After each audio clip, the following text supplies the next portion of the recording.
Buenos días, hermanos. Una vez más, con el gozo, la bendición de poder estar con ustedes a través del estudio dominical, hermanos. Es una gran bendición estar estudiando la confesión de fe de nuestra congregación, Palabra Abundante. Es un tema sumamente importante por el cual hemos estado orando, hemos estado pidiéndole al Señor que en su gracia perfecta nos siga perfeccionando para su obra. Es necesario que podamos profundizar, que profundicemos en los conceptos de la palabra de Dios, que a fin de cuentas son los conceptos de esta misma congregación, y a través de ello pues tener esa unidad doctrinal, esa fortaleza doctrinal para poder trabajar para la gloria de Cristo y no trabajar en contraposición, porque desafortunadamente cuando se desconoce la palabra de Dios, cuando simple y sencillamente se vive un cristianismo pues en ignorancia, sin estudiar la palabra, sin escudriñar la palabra, sin tener un interés genuino de conocer a nuestro Señor Jesucristo, lo que le agrada a nuestro Señor Jesucristo, lo que le desagrada a nuestro Señor Jesucristo, pues termina uno teniendo una iglesia inmadura, una iglesia que simple y sencillamente no está operando como Cristo lo desea.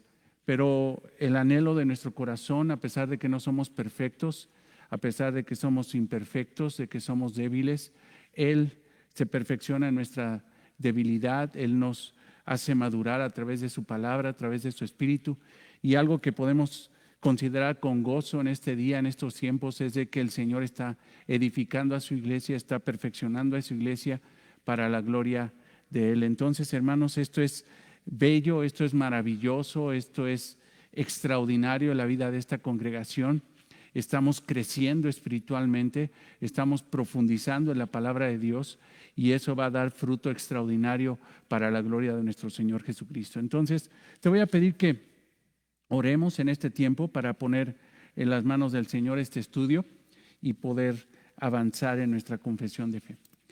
Señor amado, te damos gracias por tu infinita misericordia, por tu bondad, por tu gracia. Gracias, Señor, porque tú nos perfeccionas cada día, porque tú a través de tu palabra, a través de tu espíritu, Señor, nos pules.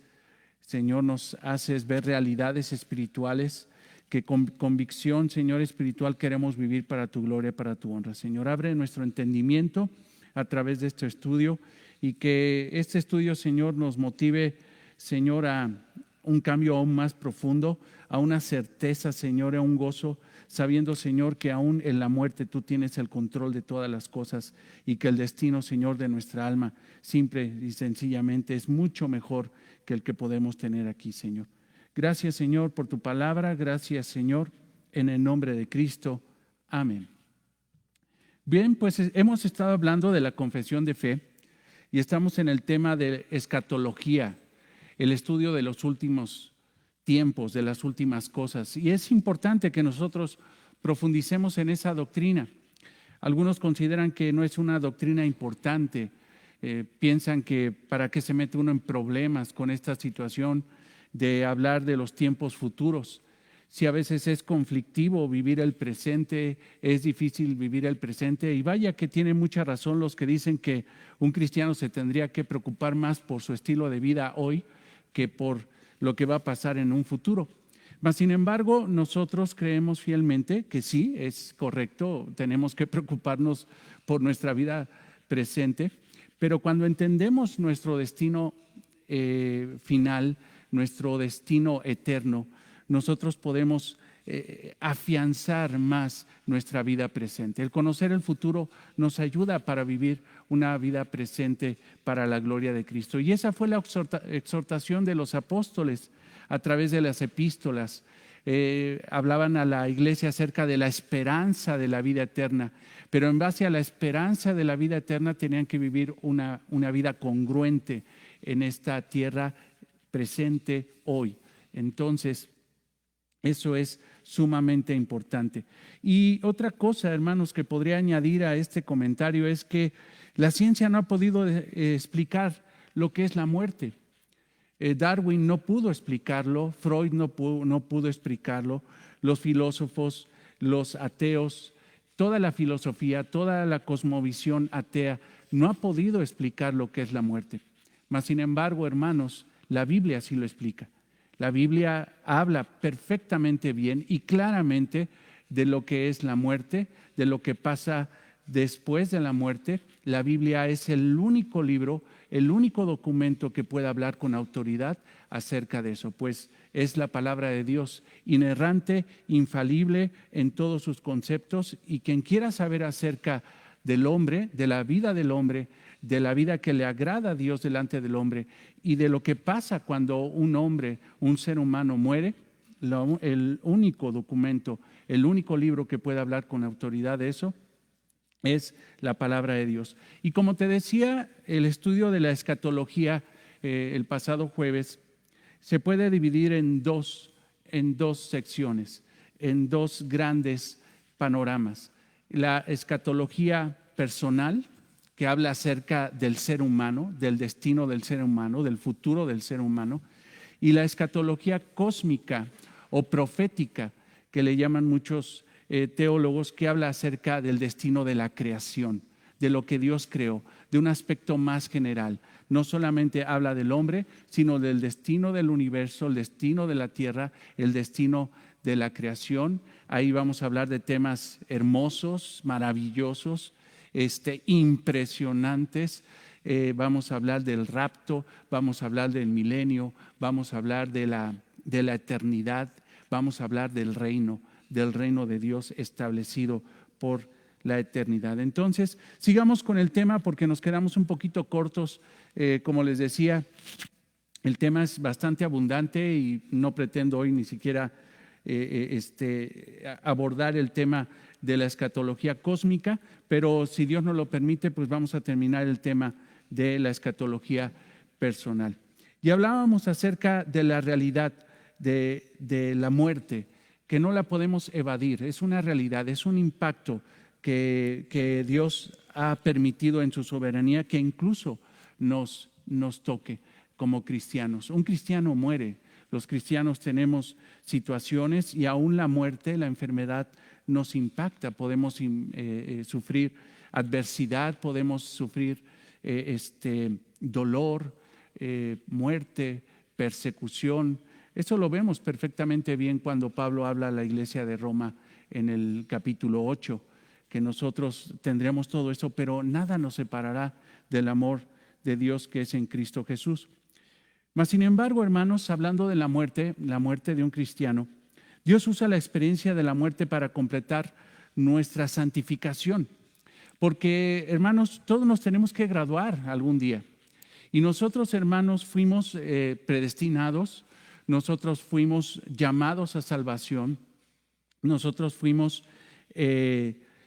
justificados, nosotros fuimos y estamos siendo santificados. Tenemos un proceso de santificación progresiva. ¿Esto qué es?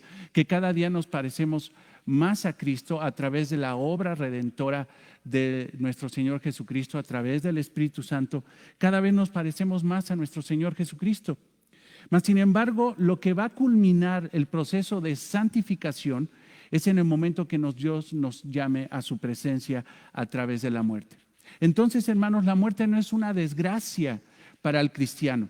La muerte, hermanos, para el cristiano es el momento de la graduación, es el momento de que Dios completa nuestro proceso de santificación. Porque en el momento de que estemos delante de Él, en su presencia eterna, en ese momento, hermanos, nosotros vamos a ser perfectamente santos, graduados ya en ese momento. Romanos 8, 28, 29. Vamos a ver esa realidad en Romanos 8, 28, 29. Hola, hermana, buenos días, hermana. Buenos días, hermano, ¿cómo están? Y sabemos, buenos días, y sabemos que los que aman a Dios, Romanos 8, 28, y sabemos que a los que aman a Dios, todas las cosas les ayudan a bien. Aún la muerte nos ayuda a bien. Esto es, a los que conforme a su propósito son llamados. Porque a los que antes conoció, también los predestinó para que fuesen hechos conforme a la imagen de su Hijo. Ve esa realidad. O sea, esto se llama esta expresión que vemos en el versículo 29, para que fuesen hechos conforme a la imagen de su Hijo, eso, hermanos, se llama santificación. Santificación progresiva. ¿Qué quiere decir? Que cada día, a través de la obra del Espíritu Santo, a través de la palabra, nos parecemos más a nuestro Señor Jesucristo. Para que seamos primogénitos entre muchos, para que sea Él, primogénito entre muchos hermanos. Pero ¿cuándo va a culminar esa obra de santificación? Cuando nosotros muramos. Entonces, la realidad, hermanos, es que por donde le busques, la muerte para un cristiano no es una desgracia, es una gran, gran, gran bendición. En ese momento, hermanos, nuestro proceso de santificación será culminado, porque cuando lleguemos delante de la presencia de Él, brillaremos con su misma santidad. Te pido que vayas a Primera de Juan 3:2, primera epístola de Juan, capítulo 3, versículo 2. Amados, yo estoy muy rápido, ¿verdad? Me tengo que esperar. Díganme, hermanos, yo sé que los hermanos de Facebook no nos pueden decir eso, pero Primera de Juan 3:2, que yo ya digo, ya son la Biblia ahí, pero rapidísima, ya encuentra los versículos, pero rapidísimo. Y qué mejor sería que nos lo supiéramos de memoria, hermanos, pero Dios nos dé esa memoria para poder memorizar su palabra. Primera de Juan 3:2. Amados, ahora somos hijos de Dios y aún no se ha manifestado lo que hemos de ser.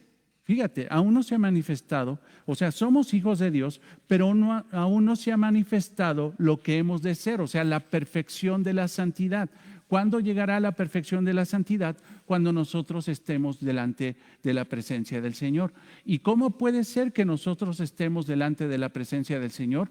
Puede ser en dos formas. Una, o bien el rapto, hermanos, y el Señor nos lleva con Él, o otra, el Señor dispone de nuestra alma, viene la muerte a nosotros y nosotros vamos a su presencia. Pero sabemos que cuando Él se manifieste, seremos semejantes a Él, porque le veremos tal como Él es. Entonces, hermanos, vean esa gran realidad.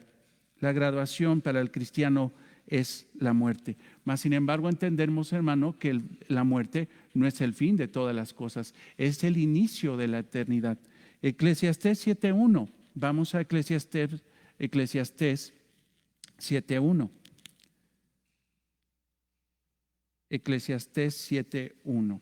Este libro maravilloso de Salomón, que lo decía el jueves, estamos trabajando ya lo que es el estudio bíblico, nuestro diario con Dios, con el libro que vamos a continuar estudiando, porque ahí nos quedamos, de Eclesiastés. Vamos a tener ese estudio maravilloso para que lo puedas hacer semanalmente en casa. Próximamente yo te anunciaré y te diré cómo vamos a hacer ese diario, a través de videos, a través de material didáctico. Va a ser una gran, gran bendición para esta iglesia. Eso esperamos en el Señor. Eclesiastés 7:1. Mejor es la buena fama que el buen ungüento, y mejor el día de la muerte que el día de nacimiento. ¿Ve? ¿Qué está diciendo Salomón? ¿Qué día es mejor? ¿El día del nacimiento o el día de la muerte? Pero fíjate, o sea, qué contradictorios, mejor dicho, somos como seres humanos, porque cuando nace alguien es una fiesta, ¿no? Hacen, pero baby shower, hacen esto, hacen otro, nace alguien y hacen una fiesta, muere alguien y hacen un luto. Mas, sin embargo, aquí Eclesiastés nos está diciendo, este predicador sabio que es Salomón, nos está diciendo que es mejor el día de la muerte que el día del nacimiento. Entonces, obviamente tiene un contexto, hermanos, en su momento lo explicaremos, pero ve lo que en sí dice el versículo, puramente el versículo 1 del capítulo 7. Por tanto, la muerte es algo que Dios usa para completar nuestra santificación, como te decía, e incluso los problemas se acaban. Y en ese momento, hermanos, empieza la plenitud de la vida del creyente. La obediencia a Dios y la fidelidad a Él son nuestra meta más elevada. ¿Para qué estamos en esta tierra? Estamos para glorificar a nuestro Señor. Como lo dice Eclesiastés 12:13, si quieres irte ahí prácticamente al final del libro de Eclesiastés, ya que estamos ahí.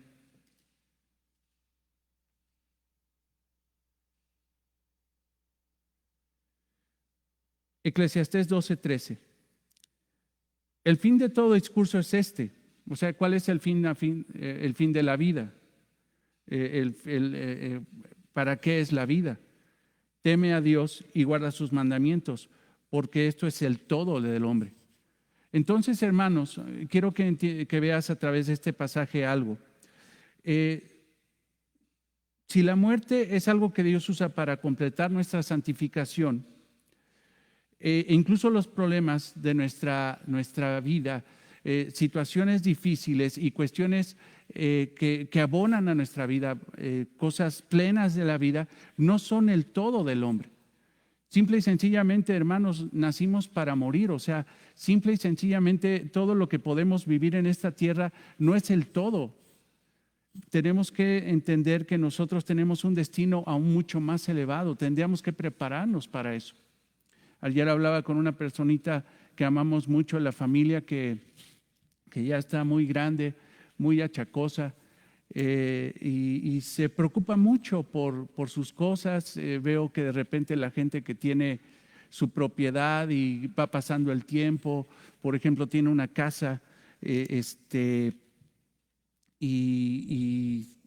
tiene una casa muy grande, tiene muchos hijos, tiene una casa con muchas recámaras, pero de repente se van los hijos y se queda con una casa bien grande y se quedan ahí los papás viejitos solos. Y algo que les cuesta mucho trabajo es soltarse de las cosas.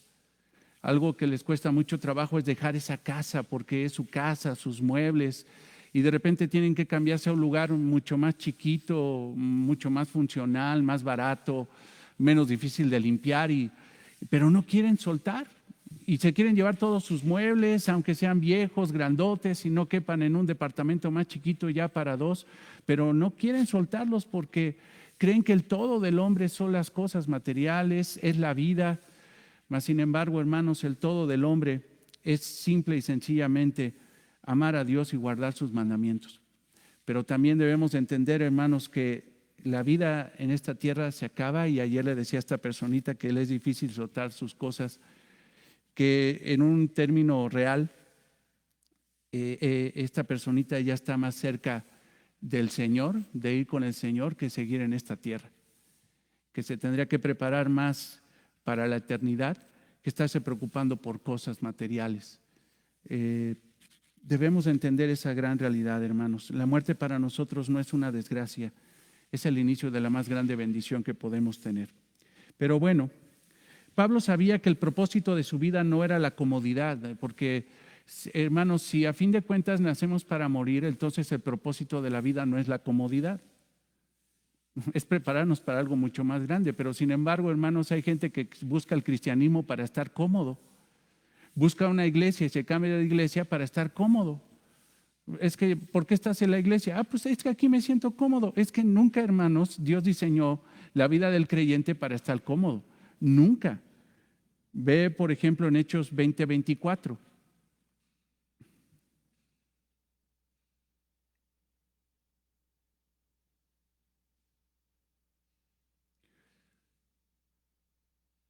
Pero de ninguna cosa hago caso, ni estimo preciosa mi vida para mí mismo, con tal que acabe mi carrera con gozo y el ministerio que recibí del Señor Jesús para dar testimonio del Evangelio de la gracia de Dios. Entonces, hermanos, no estamos aquí para estar cómodos. Estamos aquí para tener aflicción, pero Dios utilizará la aflicción incluso para perfeccionarnos, para santificarnos, para que nosotros podamos entender que el todo del hombre es guardar sus mandamientos y tener temor de Dios. Pero tenemos un destino aún mucho más elevado, y por eso Pablo dice aquí que él no estimó su vida como preciosa para sí mismo, sino que Él quiere acabar la carrera con gozo, quiere llegar a la graduación, quiere el día de su muerte. Y en relación a eso, hermanos, vamos a hablar, porque yo les decía el jueves, que de este tema de la escatología personal hay acerca de la escatología, acerca de la muerte, hay una situación que la Biblia enseña acerca del estado intermedio. Si quieres, vamos a profundizar un poco en ese tema. El estado intermedio. Esto es la existencia del alma redimida entre la separación del cuerpo y entre la separación del alma del cuerpo y la resurrección del cuerpo. O sea, ¿qué pasa en el momento de que Dios llama a su presencia un alma y el cuerpo se queda en esta tierra para convertirse en polvo? O sea, ¿qué pasa con esa alma en lo que entendemos nosotros, y dice la palabra de Dios, que va a haber una resurrección de los muertos? O sea, va a haber una glorificación donde Dios haga que esos que murieron en Él, su alma y su cuerpo se vuelvan a unir. ¿Qué pasa en ese punto intermedio? En ese estado intermedio es lo que le llaman los teólogos. Lo vuelvo a decir para no confundirte. ¿Qué pasa en el momento cuando el alma se retira del cuerpo y el alma va a un lugar? En lo que espera esa alma, el llamado del Señor Jesucristo para que el cuerpo glorificado del creyente o el cuerpo en resurrección del inconverso se levanten para unir de nuevo el alma y el cuerpo. ¿A dónde va el alma de un creyente cuando muere? Enseñamos que la muerte física no involucra la pérdida de nuestra conciencia inmaterial. Eso lo hemos dicho y lo dijimos el jueves pasado. El alma no duerme en un estado intermedio. Hay algunos que dicen, y he escuchado de muchos cristianos que dicen, es que el alma se va a un lugar a donde duerme. O sea, donde deja de existir. Es una postura de ciertas iglesias, mas sin embargo, hermanos, eso no lo encontramos en la palabra de Dios. No vemos en ningún momento que el alma de una persona en el momento del estado intermedio, en el momento de que está esa alma en la presencia de Dios, esté de alguna forma muerta, dormida o deje de existir. Porque hay algunos que incluso dicen que deja de existir y en el momento de que el Señor Jesucristo levanta en resurrección el cuerpo del creyente, en ese momento el alma vuelve a existir y regresa al cuerpo. Eso no lo enseña la palabra de Dios. El alma del creyente, hermanos, en ese estado intermedio tiene conciencia. Y te voy a pedir que vayamos a Apocalipsis 6:9.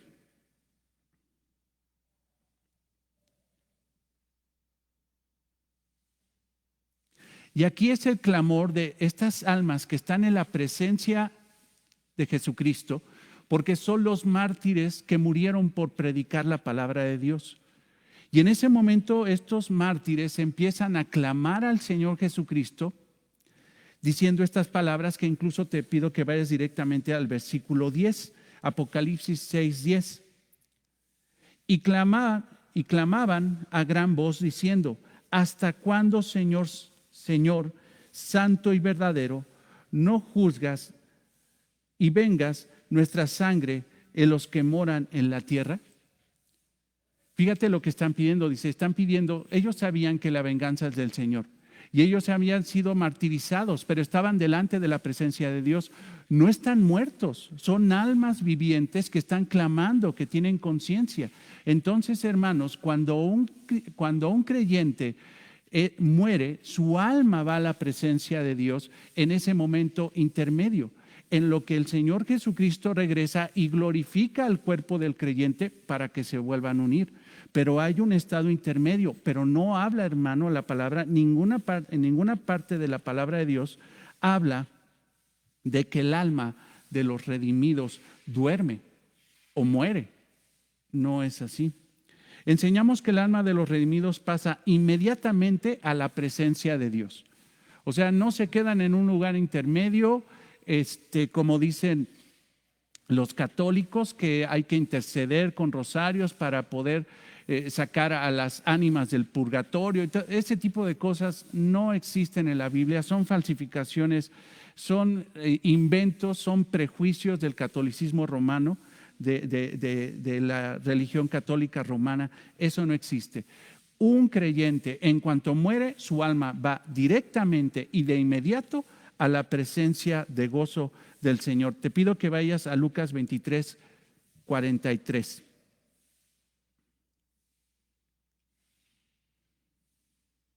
Y esto se lo dice al ladrón de la cruz, al que reconoció que era el Cristo, que era santo y que él merecía ese castigo, al que cayó incluso al otro ladrón que estaba blasfemando a un lado del Señor Jesucristo. Este ladrón que fue llamado arrepentimiento, fíjate lo que le dice el Señor Jesucristo en Lucas 23, 43. Entonces Jesús le dijo, de cierto te digo, yo ya estoy así como la confesión bien contundente. De cierto te digo que hoy, y eso, hermano, es ahorita, en cuanto tú mueras, porque así fue, de cierto te digo que hoy estarás conmigo en el paraíso, o sea, en su presencia.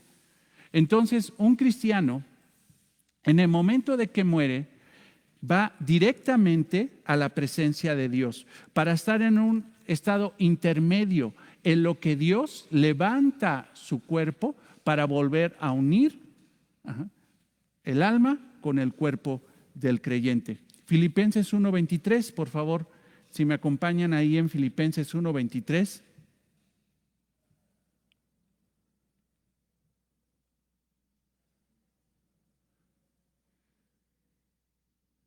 Filipenses 1:23. Porque de ambas cosas estoy puesto en estrecho, teniendo deseo de partir y estar con Cristo, la cual es muchísimo mejor. O sea, fíjate lo que está diciendo ahí Pablo a los filipenses. Dice, tengo un deseo de partir y estar en un lugar donde no está la presencia de Dios y que alguien interceda para que me saque y yo pueda llegar al cielo y a través de rosarios y todo eso. No hay ningún punto, hermanos. Es de inmediato, en ese punto intermedio, por decirlo así, en lo que el Señor glorifica al creyente, ahí, hermanos, va a llegar directamente a la presencia de Dios. Lo vuelvo a leer. Teniendo deseo de partir y estar, o sea, inmediato, y estar con Cristo, lo cual es, ¿qué? Muchísimo mejor. Muchísimo mejor. Segunda a los Corintios 5:8. Si me acompañas, vamos a tener ahí un versículo más. Segunda de Corintios 5:8. Pero confiamos. Y más quisiéramos estar ausentes del cuerpo y presentes al Señor. Segunda a los Corintios 5:8. Fíjate lo que dice ahí Pablo. Pero confiamos y más quisiéramos estar ausentes del cuerpo. ¿Eso qué quiere decir? O sea, morir. ¿Ya? Que yo me salga, que mi alma abandone el cuerpo y estar presente al Señor, delante de la presencia de nuestro Señor, de la faz de su rostro, estar delante de Él. Hechos 7:59. Y apedreaban a Esteban. Hechos 7:59. ¿Recuerdas ese pasaje cuando apedrearon a Esteban? Dice, y apedreaban a Esteban mientras él invocaba y decía, Señor Jesús, recibe mi espíritu. De alguna forma, Esteban pudo ver a nuestro Señor Jesucristo glorificado y le decía, Señor, llévame ya hoy, en este momento, recibe mi espíritu, Señor, delante de ti.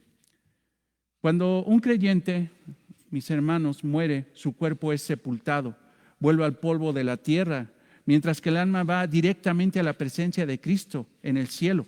Es una presencia consciente, no muere el alma, no está en un lugar intermedio donde no esté la presencia de Cristo, directamente va a la presencia de Cristo. Dice Pablo que será comparable a estar desnudos. Ve esta expresión que es bastante interesante en 2 Corintios 5:3. Segunda a los Corintios 5:3.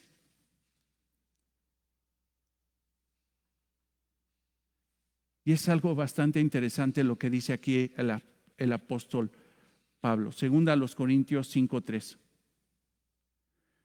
Pues así seremos hallados vestidos y no desnudos. Ahora, ¿a qué se refiere Pablo? Él está hablando, hermanos, que realmente Dios diseñó al ser humano para ser alma y cuerpo. Cuando un alma no tiene cuerpo, es como estar desnudo. Pero Pablo está reconociendo que el estado pleno de un ser humano creado por Dios es que esté su alma unida con su cuerpo. Entonces, hermano, ve esta situación. Es sumamente importante de que tú entiendas, que podamos entender de que la plenitud del creyente va a ser, hermanos, cuando nosotros seamos unidos de nuevo, después de la muerte, unidos de nuevo con nuestro cuerpo.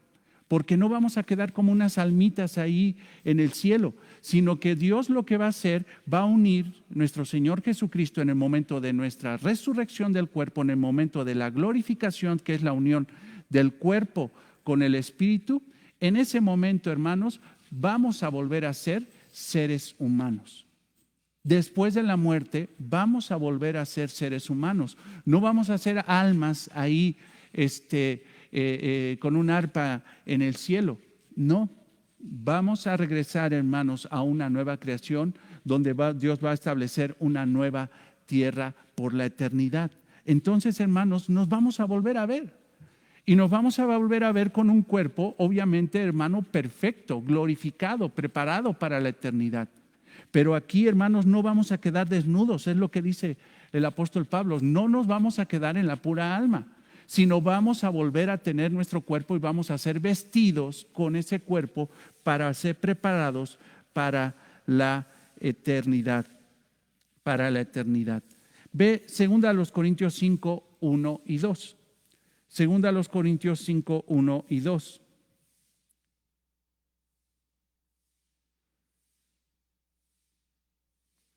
Porque sabemos que si nuestra morada terrestre, 2 Corintios 5, 1 al 2. Porque sabemos que si nuestra morada terrestre, y esa morada terrestre, ¿a qué te suena? Nuestro cuerpo. El cuerpo físico. Este tabernáculo, acuérdate, ¿qué es el cuerpo? El templo, el tabernáculo, ¿de qué? Del Espíritu Santo. Está hablando Pablo del cuerpo físico del creyente. Se deshiciere, o sea, ¿qué va a pasar? Polvo eres y en polvo te convertirás.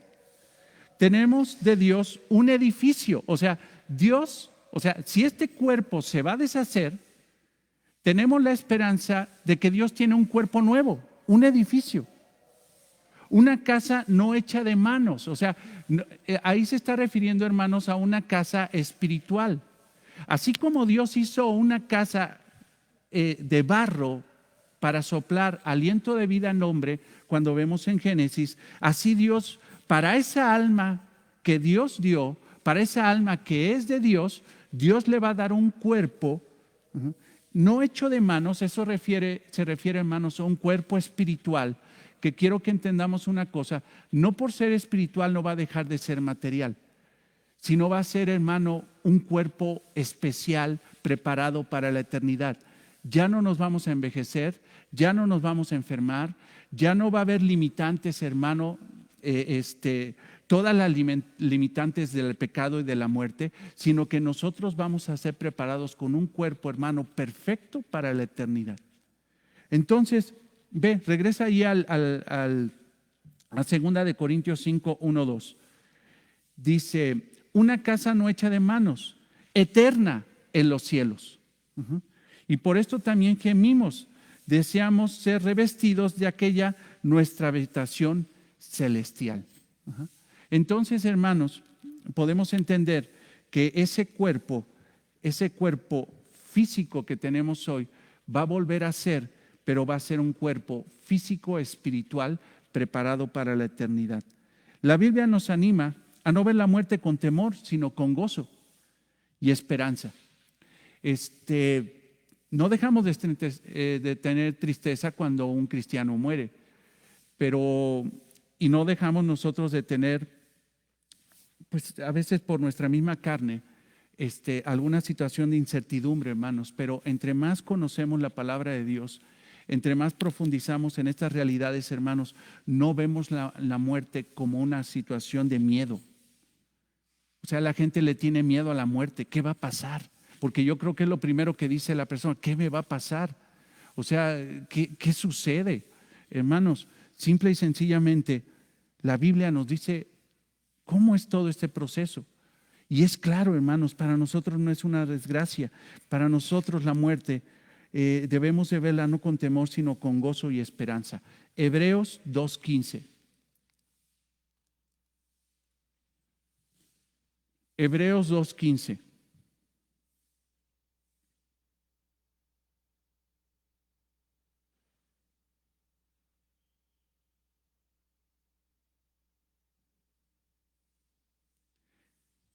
Y fíjate lo que hace la obra de nuestro Señor Jesucristo. Hebreos 2:15. Lo que nos dice el Espíritu Santo a través del autor de Hebreos, dice, y libra a todos los que por el temor de la muerte estaban durante toda la vida sujetos a servidumbre. O sea, Jesucristo en su obra, en su muerte, en su resurrección, nos libra del temor de la muerte. No debemos de temer a la muerte. Entonces, hermanos, yo reflexionaba esto en la madrugada el día de hoy y decía, bueno, ¿por qué a veces somos tan duros en nuestro corazón cuando vemos que nos enfermamos? Y claro, hermanos, nosotros podemos pedir a Dios que nos libre de la enfermedad.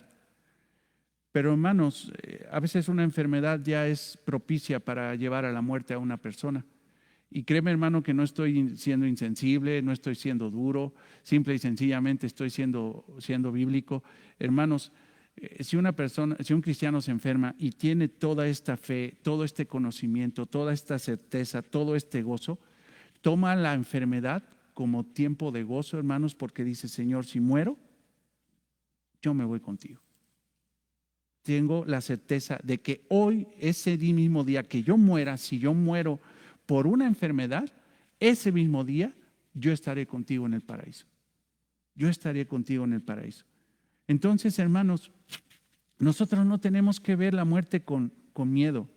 No tenemos que estar buscando la muerte tampoco.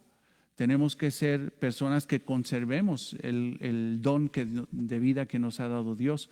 Mas, sin embargo, hermanos, a pesar de que no estamos buscando la muerte porque no somos suicidas, nosotros, hermanos, no debemos de temer a la muerte cuando se acerque o cuando llegue a nuestra vida.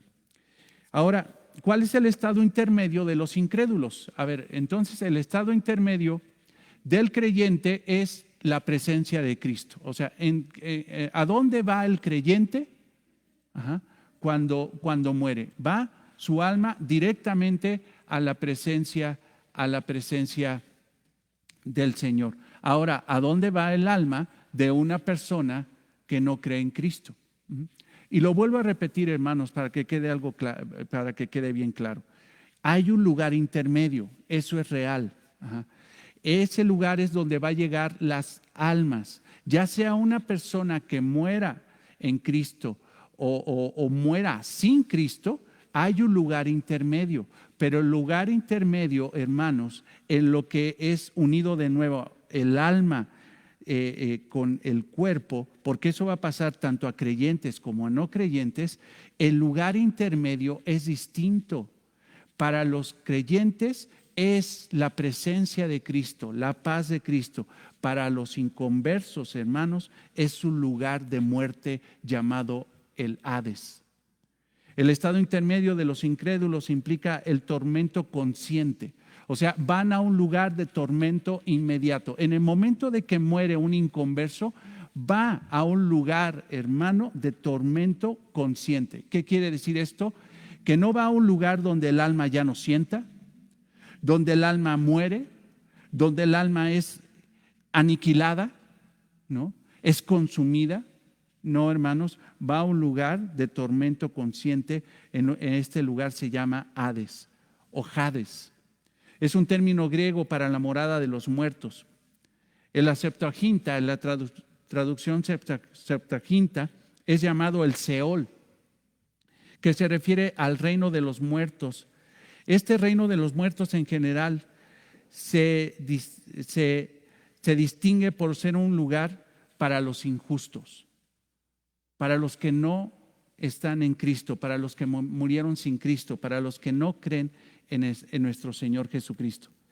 El Hades es un lugar temporal de tormento para los impíos, en lo que llega al juicio final, en lo que llega el momento del juicio final de ser echados al lago de fuego. Los inconversos van a llegar al Hades, que es el lugar, hermanos, donde va a estar la presencia de Dios, pero no es la presencia de la gracia, del amor, de la misericordia de Dios, sino va a ser la presencia de la justicia, de la ira santa de Dios que los va a consumir. Entonces, hermanos, ese lugar de tormento temporal va a ser el lugar donde van a estar en interludio, todos esos inconversos antes del juicio final y ser mandados al infierno, el lago de fuego, el infierno final. Y algo que nos describe muy bien toda esta situación, hermanos, es Lucas 16, 19. Te pido que vayamos ahí. Y quiero que veas este pasaje, hermanos, que algunos dicen que es una parábola. Pero te voy a decir una cosa. En una parábola, por ejemplo, las parábolas de Jesús, nunca Jesús menciona el nombre de los protagonistas. Habla de un sembrador, habla de un hijo pródigo, habla de un padre que recibe al hijo, habla acerca de una serie de personajes, pero nunca menciona el nombre en las parábolas. Mas, sin embargo, hermanos, aquí sí menciona el nombre de alguien, el nombre de Lázaro, de un hombre que era pobre y que fue al cielo, pero también habla de un hombre que fue rico, no dice el nombre, pero que se fue al Hades, al infierno. Ahora, por esa situación, hermanos, no podríamos considerar que esto, hermanos, es una parábola. Y aunque fuera una parábola, tendría riqueza espiritual.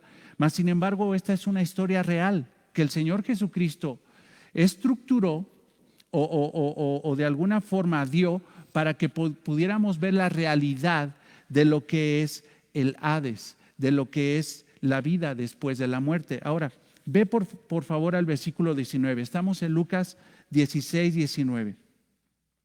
El rico y Lázaro. Habría un hombre rico que se vestía de púrpura y de lino fino y hacía cada día banquetes con esplendidez. Había también un mendigo llamado Lázaro que estaba echado en la puerta de aquel lleno de llagas y ansiaba saciarse de las migajas que caían de la mesa del rico, y aún los perros venían y le lamían las llagas. Aconteció que murió el mendigo y fue llevado por los ángeles al seno de Abraham, esto es, al cielo. ¿Y por qué se fue el mendigo al cielo? ¿Por ser pobre? No, por ser justo, por ser un creyente. Los ángeles lo llevaron al seno de Abraham. Y murió también el rico, ¿y fue qué? Sepultado. O sea, si te fijas, no está hablando de que fue llevado al cielo, sino que simple y sencillamente fue sepultado. Ahora, cualquiera diría, ahí ya se acabó todo, aniquilación, ya no existe, ya murió el rico. Y no se fue, hermanos, a donde vamos a ver, al Hades, por ser rico, sino por ser injusto. Ahora ve el versículo 23. Y en el Hades, en el lugar de la muerte, en el Seol, en el Hades, alzó sus ojos. O sea, fíjate, hay conciencia. Alzó sus ojos, estando en tormento, y vio de lejos a Abraham y a Lázaro en su seno. O sea, hay conciencia. No hay una situación de que ya en el momento de que mueren, se acaba todo. En el momento incluso de que llegan al Seol o incluso llegan al infierno, ahí se acaba la existencia. No, continúan. ¿Para qué? Para sufrir. Ve el versículo 24. Entonces él, dando voces, dijo: Padre Abraham, ten misericordia de mí. Y envía a Lázaro para que moje la punta de su dedo en agua y refresque mi lengua. Fíjate, ve el tormento en el lugar donde está en el Hades, es un lugar de tormento, porque estoy atormentado ¿en qué? En llamas. Ajá, en llamas. Pero Abraham le dijo: hijo, acuérdate que recibiste tus bienes en tu vida y Lázaro también males, pero ahora este es consolado aquí y tú atormentado. Fíjate, Lázaro fue a la presencia de Jesús, al cielo, al seno de Abraham, como lo expresa ahí, y es consolado. Mas sin embargo, el que no se arrepiente, el que sigue con su pecado, el que dice que la homosexualidad es su estilo de vida, el que dice que robar es su estilo de vida, blasfemar, odiar, mentir, el que nunca se arrepintió, ese va a ser su destino, atormentado en llama de fuego. Pero Abraham le dijo: hijo, acuérdate, versículo 26. Además de todo esto, una gran cima está puesta entre nosotros y vosotros, entre nosotros y vosotros, de manera que los que quisieren pasar de aquí a vosotros no pueden, ni de allá pasar acá. O sea, simple y sencillamente no hay una situación donde puedan intercambiar lugar, no hay. La presencia del Señor siempre en gozo para los creyentes, la presencia de justicia y de juicio y de tormento siempre presente, y no va a haber frescura, no va a haber descanso para los inconversos. Versículo 27. Entonces le dijo: te ruego pues, Padre, que envíes a la casa de mi padre, porque tengo 5 hermanos, para que les testifique. Fíjate, era tanto el dolor que decías: por favor, mándame, o sea, de alguna forma, te ruego pues, Padre, que le envíes a la casa de mi padre. O sea, manda a Lázaro, manda a la casa de mi padre, advertirle a mis hermanos que son pecadores igual que yo, despilfarrados igual que yo, que sí existe el infierno, que sí existe el Hades, y que ellos corrijan su camino, porque tengo 5 hermanos, para que le testifique, a fin de que no vengan ellos también a este lugar de tormento, lugar de tormento. Y Abraham le dijo a Moisés y a los profetas tienen, óigalos. ¿Qué le está diciendo Abraham? Le está diciendo: yo no puedo mandar a nadie para dar testimonio de lo que hay aquí, pero sí hay alguien que puede dar testimonio: Moisés y los profetas. ¿Y esto a qué se refiere? La palabra de Dios, a los que predican la palabra de Dios. Ellos son los que están advirtiendo de que existe el infierno, de que existe el cielo, de que hay juicio, de que hay un Dios perdonador, que hay un evangelio de salvación. A ellos son los que tienen que escuchar.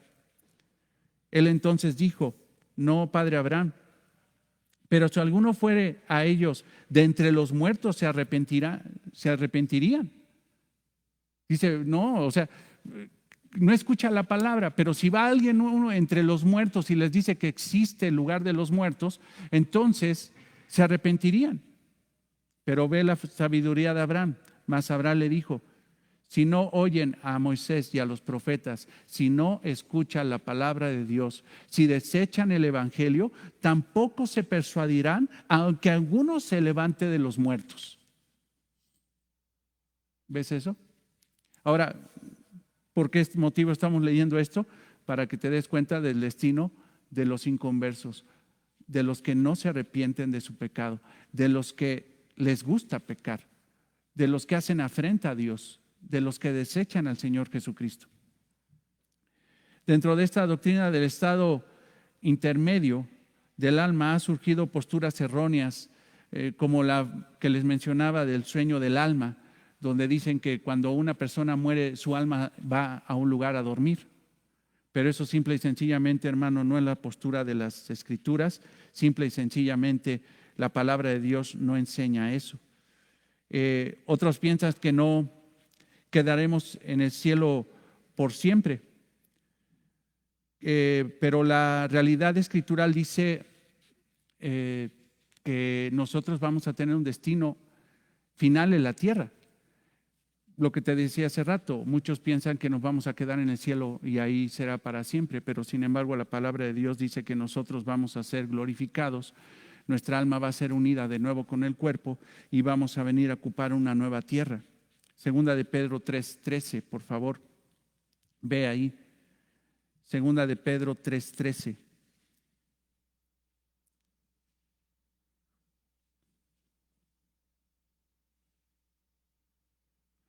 Pero nosotros esperamos, según sus promesas, cielos nuevos y tierra nueva. Ajá. O sea, nosotros como creyentes tenemos un destino supremo, que no es simple y sencillamente llegar al cielo y quedarnos ahí, sino que nosotros esperamos, según sus promesas, o sea, lo que Él prometió, cielos nuevos y tierra nueva. Ajá. Cuando tú veas esa expresión de cielos nuevos y tierra nueva, es esta tierra, hermanos. Es una atmósfera nueva llena de la presencia de Dios, del reino de Dios. Vamos a tener una tierra totalmente renovada. Así como Dios creó el paraíso en Génesis 1, Génesis 2, esa plenitud va a volver a ser ahora cuando Dios llegue y renueve todo y haga una tierra nueva. Y ahí, hermanos, nos va a volver a poner. Ahí vamos a estar. Y vamos a tener vida.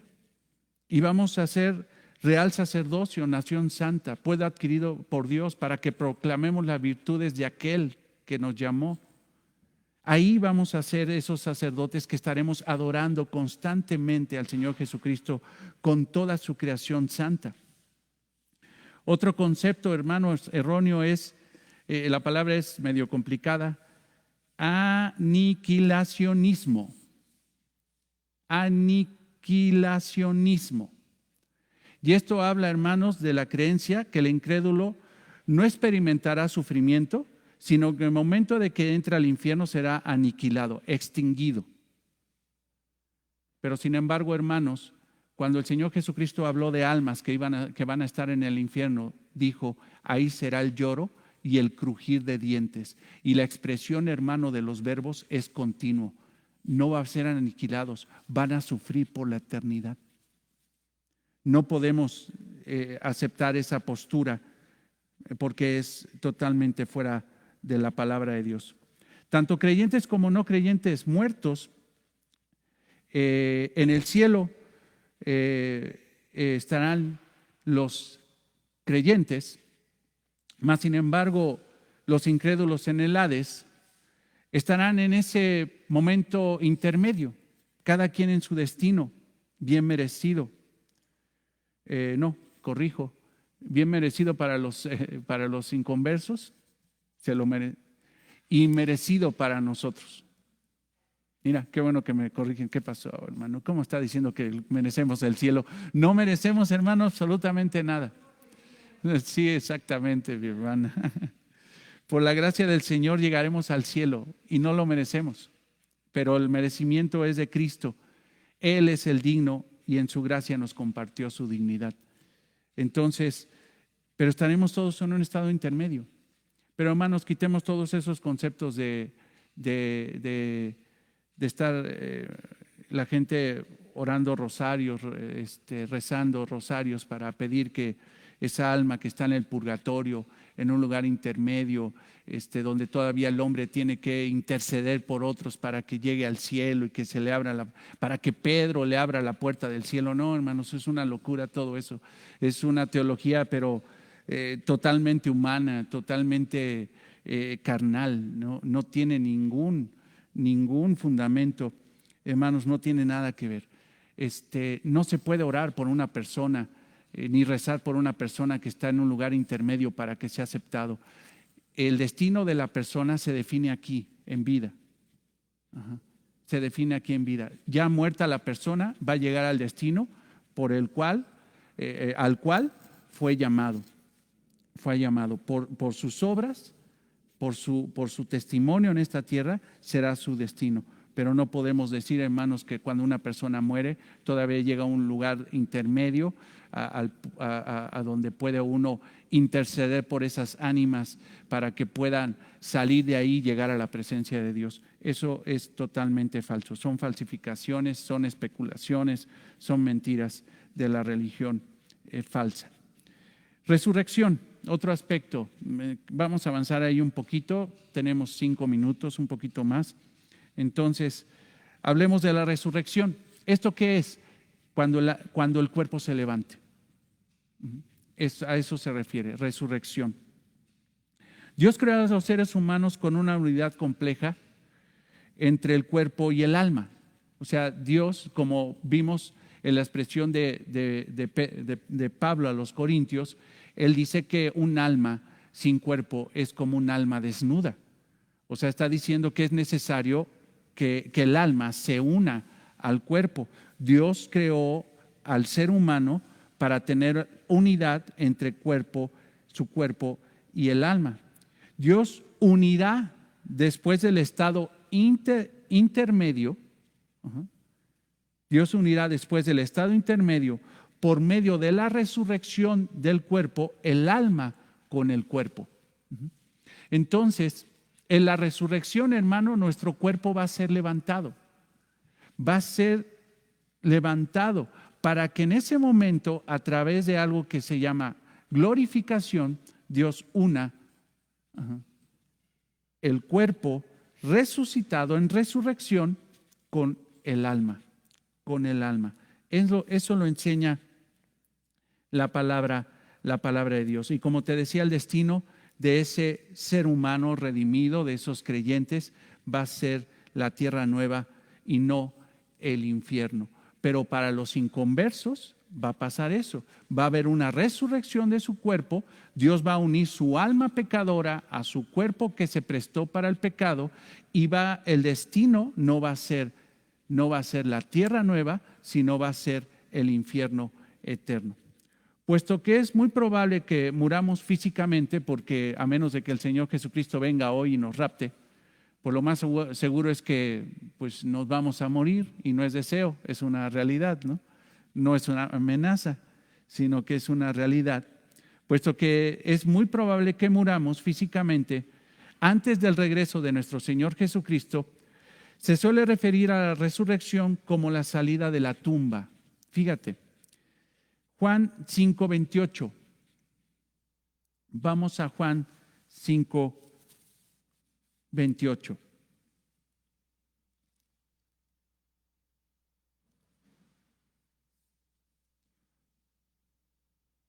No os maravilléis de esto, porque vendrá hora cuando todos los que están en los sepulcros oirán su voz. Y los que hicieron lo bueno saldrán a resurrección de vida. Juan 5:28. Y los que hicieron lo bueno saldrán a resurrección de vida, mas los que hicieron lo malo a resurrección de condenación.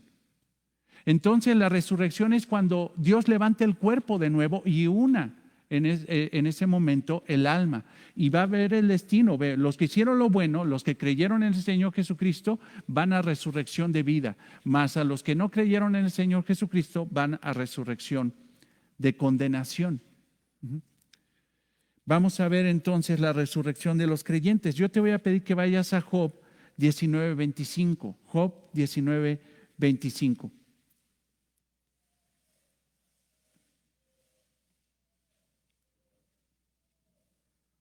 Job 19:25.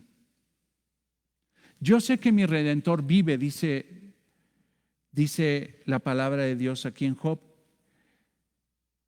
y al fin se levantará sobre el polvo, y después de desechar esta mi piel, o sea, lo que está diciendo es, después de mi muerte física, en mi carne he de ver a Dios. Pero ve el orden. Ve el orden. Y después de desechar mi piel, o sea, después de que su cuerpo se haga polvo, una muerte física, dice, en mi carne, o sea, otra vez, en mi carne, he de ver a Dios. ¿Qué está diciendo? Voy a volver a tener mi carne. Después de haber sido desechada, destruida, después de haber quedado en polvo, yo sé, porque mi Redentor vive, que en mi carne he de ver a mi Redentor, a Dios. O sea, está hablando de la resurrección de la carne y el alma unida una vez más. Isaías 26, 19. Isaías 26, 19. Tus muertos vivirán, sus cadáveres resucitarán. Despertad y cantad, moradores del polvo, fíjate, porque tu rocío es cual rocío de hortalizas y la tierra dará sus muertos. Entonces, fíjate lo que está diciendo el profeta Isaías. Tus muertos vivirán, sus cadáveres resucitarán, o sea, los cadáveres resucitarán. O sea, ¿cómo es eso, hermanos? Imagínate un creyente, ¿dónde estará la osamenta de Moisés? Pues simple y sencillamente creemos que está destruida, está hecha polvo. Todos los creyentes de hace miles de años, polvo son y polvo son ahorita, pero llegará un momento, hermanos, que sus cadáveres resucitarán.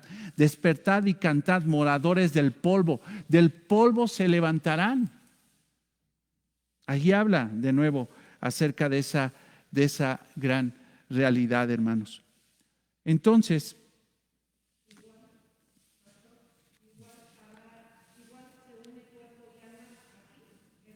sí, exactamente lo que está diciendo ahí, porque imagina, ve esto, cadáver, ¿un cadáver canta? No, está muerto. ¿Un cuerpo? ¿Qué es un cadáver? Pues un cuerpo, ¿sin qué? Sin alma. Pero despertad y cantad. ¿Qué va a pasar? El cuerpo y el alma una vez más. ¿Por qué? Porque tus muertos vivirán. Volvemos a... ¿Sí ven eso? Eso es la escatología, hermanos, personal. ¿Qué va a pasar con nosotros en el futuro? ¿Qué va a pasar con nosotros cuando muramos? ¿Qué va a pasar? Y con esto definimos y terminamos para ver. Vamos a estar en un lugar intermedio, sí, pero ese lugar intermedio, hermanos, es en la misma presencia, inmediatamente la presencia de Dios cuando nosotros muramos. Pero ahí vamos a estar hasta que el Señor nos llame, por medio, hermanos, de la resurrección de nuestro cuerpo, donde el Señor Jesucristo, a través de su poder, el Dios mismo, a través de su poder, nos unirá de nuevo con alma y cuerpo para que nosotros seamos preparados para la eternidad. Pero escatológicamente hablaremos ya cuando hablemos de escatología cósmica o escatología profética, que eso va a pasar, hermanos, en el rapto. En ese momento, hermanos, seremos nosotros unidos, si es que cuando regrese el Señor Jesucristo en el rapto, nosotros ya hayamos muerto. Pero si regresara hoy y estuviéramos en vida, nos vamos a encontrar con Él. Pero primero Dios va a levantar a los que murieron en Él. Eso es lo que dice Tesalonicenses. Pero ya veremos ese tema la próxima semana. Esta semana, porque la semana empieza hoy, ¿no? Domingo, y nos vemos el jueves, si Dios nos lo permite. Vamos a orar, hermanos. Bendito Dios, te alabamos y te damos gracias por esto, Señor, que anima tanto nuestro corazón. Y cómo llega, Señor, tan oportuna tu palabra como siempre, Señor, que en momentos tan difíciles, cuando hay tanto miedo a la muerte, Señor, cuando tanta gente, incluso cristianos, tienen temor a la muerte por esta condición de esta pandemia mundial, Señor, de esta situación tan difícil, Padre, que está impactando aún, Señor, a tu cuerpo, a tu iglesia. Nosotros tenemos la esperanza de la vida eterna, Señor. Tenemos, Señor, la certeza, Padre, de que en cuanto nosotros muramos, llegaremos a tu presencia inmediata, Señor. Pero, Señor, ahí no quedará todo, sino que tú, Señor, levantarás nuestro cuerpo, Señor, entre el polvo, Tú, Señor, unirás, Señor, nuestro cuerpo con nuestra alma, Señor, que a fin de cuentas son tuyas, Señor, porque todo, Señor, nuestro ser es para tu gloria. Y por eso, Señor, en ese momento despertaremos y cantaremos, porque no seremos más moradores del polvo, sino moradores, Señor, de tu presencia eterna. Moradores, Padre, físicamente en una tierra renovada, Señor, que va a ser hecha, Señor, para la eternidad, para tu gloria y para tu honra. Te damos gracias por este estudio y oramos, Señor, para que podamos gozar de tu palabra, Señor, en la predicación a las 11 de la mañana del día de hoy. Te pido por mis hermanos que van a venir aquí, Señor, a adorarte en este lugar, Señor, para que los traigas con bien. Y aquellos que tienen incertidumbre, Señor, que esto, Señor, motive su corazón para que puedan venir con gozo, con certeza, sabiendo, Señor, que tú tienes el control de todas las cosas, Señor, de todas las cosas. Nosotros no tenemos control de absolutamente nada, pero tú tienes control hasta de nuestra muerte, Señor, porque tú, Señor, nos vas a glorificar para gloria y honra tuya. Gracias, Señor. Amén. Bien, hermanos, pues nos vemos en un ratito. Dios los bendiga. Vamos a desayunar algo y nos vemos en un rato. Bendiciones.